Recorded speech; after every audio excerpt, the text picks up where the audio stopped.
Gue yakin lo semua udah pada dengarkan soal bocah viral yang lagi booming banget, Ryu Kintaro. Iya, dia tuh yang baru-baru ini ngomong kayak hidup sebagai perintis itu seru banget. Woi serius loh. Bocah umur 8 tahun, jadi motivator, jualan buku motivasi, punya follower lebih banyak dari gue yang udah gede.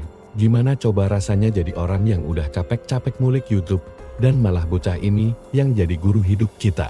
Sontak kalimat itu bikin satu Indonesia pada panas, pada ramai, kayak lagi kebakar. Kita akan kupas tuntasnya di video ini. Kenapa Ryu Kintaro ini pantas banget buat di Blabs? Tapi jangan langsung ngomel ya, tonton dulu biar nggak nyesel.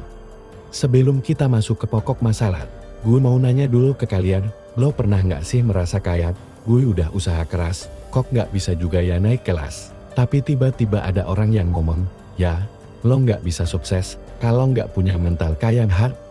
Terus, itu artinya orang miskin nggak punya mental kaya?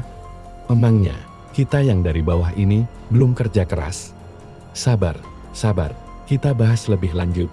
Jadi gini, guys, Ryu Kintaro itu bocah 8 tahun yang viral karena konten-kontennya yang gimana ya, bikin geram. Biasanya dia tuh bikin konten flexing, pamerin harta yang gak sedikit, kayak mobil Alphard, pamer duit angpau 77 juta, bahkan tidur pakai bantal dari duit jualan. Lo bayangin deh, bocah 8 tahun tidur di atas tumpukan duit, itu bukan tidur di kasur, bro, itu tidur di atas lapisan kemewahan. Gila gak sih? Jujur, kalau gue jadi dia, gue juga bakal nge-upload foto tidur pakai duit segitu banyak. Tapi serius nih, ada yang salah dengan semua ini. Kenapa? Karena ini bukan cuma soal pamer, ini tuh soal narasi yang dia bangun, yang tiba-tiba bilang, hidup sebagai perintis itu seru. Lo tahu nggak sih? Orang yang denger itu, bisa langsung merasa sakit hati. Iya, mereka yang tiap hari ngusahain hidup, kerja keras, kayak jualan gorengan, atau jadi tukang ojek. Bayangin, mereka yang kerja keras nyari duit. Tiba-tiba ada bocah 8 tahun, yang ngomong gitu kayak hidupnya juga penuh perjuangan kayak mereka. Gue sih langsung pengen ngeblabs, jadi lo tau kan, kalau dia itu jual buku yang judulnya 100 juta pertama di usia 8 tahun.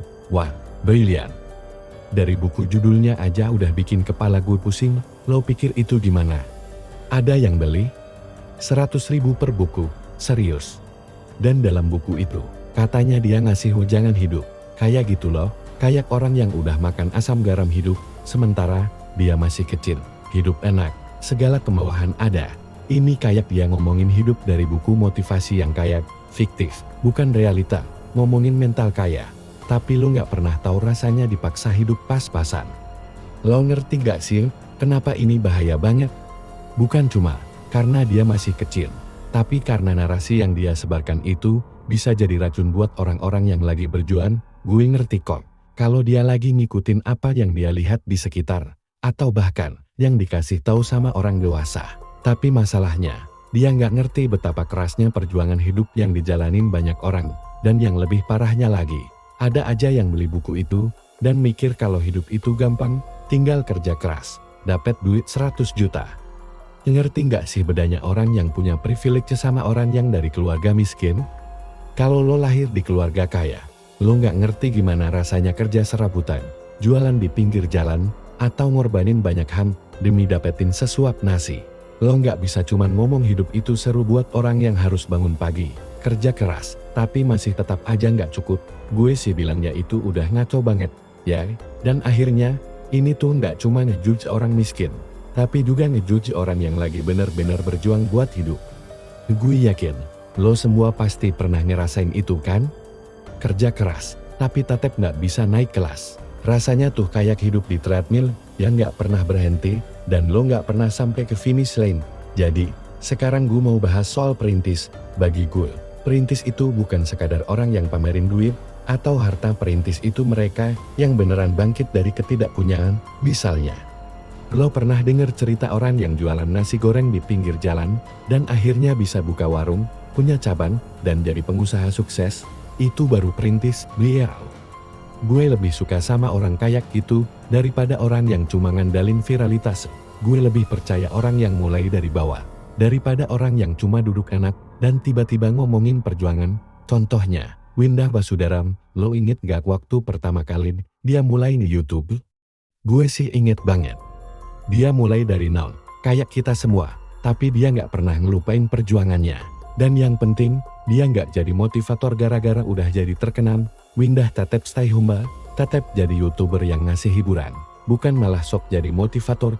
Makanya, yang gue salut itu sama orang-orang yang beneran berjuang, bukan yang cuma ngomong di depan kamera. Sampai ke kata-kata manis, terus jualan buku motivasi, dan ngerasa sukses banget. Itulah perintis sejati. Itu orang yang gak malu buat kerja keras tanpa lihat ada kamera di depan mereka. Ngomongin soal perjuangan, gue jadi ingat, kenapa sih banyak banget orang yang kerja keras banget, tapi tetap gak bisa keluar dari jerat kemiskinan? Jawabannya, ya karena sistem kita tuh udah bobrok dari awal. Yang punya modal gitu bisa langsung buka usaha, langsung viral, langsung cuan. Yang punya koneksi bisa dapat pekerjaan layak. Tapi, coba tanya orang yang gak punya apa-apa, yang masih nunggu gaji yang gak cukup buat makan. Gimana rasanya hidup? Itu baru perjuangan nyata. Yang gue maksud itu, bukan cuma soal lo kerja keras, tapi soal sistem yang gak adil. Sistem yang milih kasih peluang cuma ke orang yang udah punya koneksi, atau yang punya kekayaan. Itu kenapa banyak orang merasa dihakimi, karena mereka berusaha keras, tapi tetap gak bisa maju. Kalau menurut lo, gitu adil nggak? Terus nih, masalah lain yang bikin gue kesal adalah narasi palsu yang disebarin. Misalnya, lo bilang hidup sebagai perintis itu seru, itu kayak ngebalikan kenyataan dia. Emang seru kalau lo tidur di tempat mewah, makan enak, punya segala kemewahan, tapi buat yang dari keluarga miskin, gila.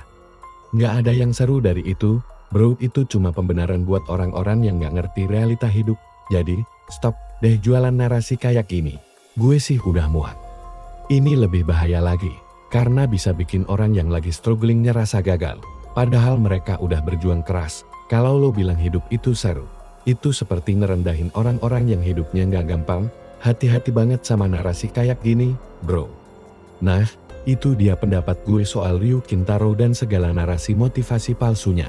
Jujur, gue nggak masalah kalau dia mau sukses. Tapi gue juga nggak bisa terima kalau dia nyebarin narasi yang nggak sesuai dengan realita hidup banyak orang. Jadi, menurut lo gimana? Apakah menurut lo Ryu Kintaro pantas untuk terus jadi motivator, atau kita harus berani bilang stop? Tinggalkan komen di bawah, gue pengen denger pendapat lo semua.